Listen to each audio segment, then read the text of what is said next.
Good morning kuya at good morning sa inyo mga kasangbahay. Hello mga ka-food trip! Ngayon ay nandito tayo sa Caranjero at sasakay tayo ng train para makapunta tayo sa Sao Bento. At para makapunta tayo sa Mercado Municipal kung saan matitikman natin ang ilan sa mga best sandwiches dito sa Sao Paulo, Brazil. From here sa Sao Bento Station, maglalakad tayo papuntang Mercado Municipal. Hindi ka nga maiinip sa paglalakad dahil sa makikita mo sa street na ito na madadaanan ka at iba't ibang mga stores. At first time ko nga din makakita ng mga pulis na nakasakay sa kabayo. At nakarating na nga tayo dito sa Mercado Municipal, sa itong historical building with stands selling rare fruits, vegetables, meat and dairy produce, plus mga food courts. Dito sa second floor ng Mercado Municipal, makikita natin ang iba't ibang establishment na nagtitinda ng mga mortadella sandwich. Dito nga namin napiling kumain sa Hoka Restaurant dahil isa ito sa top restaurant dito sa Mercado Municipal na nagsiserve ng iba't ibang sandwiches. In-order nga namin ang kanilang mga bestsellers na mortadella sandwich.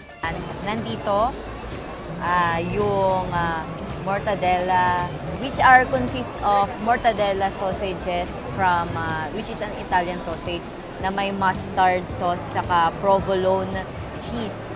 And ito naman ay ang bolinho de bacalhau na composed naman ng mashed potato with catfish.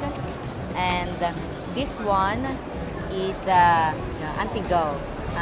Composed siya ng pork steam asado na may provolone cheese at saka old sauce. O, kaya tara, tikman na natin dahil kahit ako ay natatakam na. Yeah. Tikman muna natin yung bolinho de bacalhau. So I will dip dito sa kanilang sauce na parang mayonnaise. Unang kagat pa nga lang dito sa bolinho de bacalhau, maiko-compare mo ito sa texture ng isang potato balls o mozzarella cheese. Crunchy on the outside and gooey on the inside. Hindi ito maalat, hindi rin ito matabang. Ang sarap ng combination ng isda at mashed potatoes mga kasambahay. Napangunahing sangkap nitong cod fritter. Talaga namang healthy ang bolinho de bacalhau. Tikman natin yung kanilang mortadella sandwich.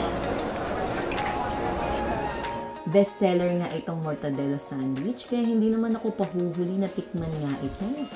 Yung saltiness ng mortadella ham ay nagbabalance sa sauce nila which is sour or tangy taste. Sa laki ng serving nila, good na ito for 3 to 4 persons. Imagine that.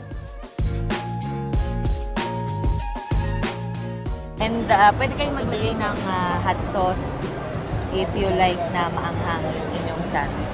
But it's good. Kitang-kita nyo naman ang kapal ng layers ng ham.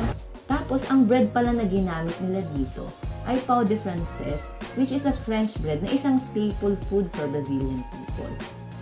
Pinaka nagustuhan ko nga itong sandwich antiguao na second bestseller nila dito.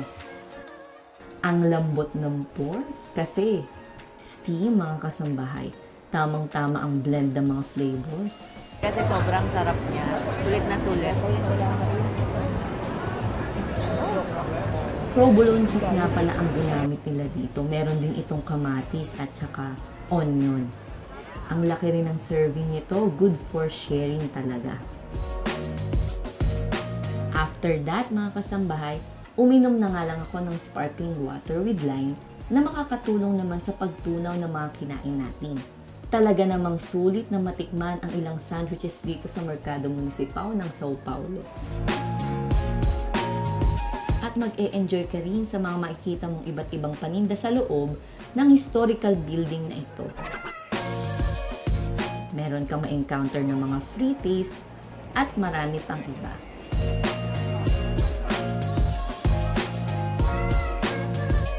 Until next time mga ka-food trip, dito lang sa Good Morning Kuya!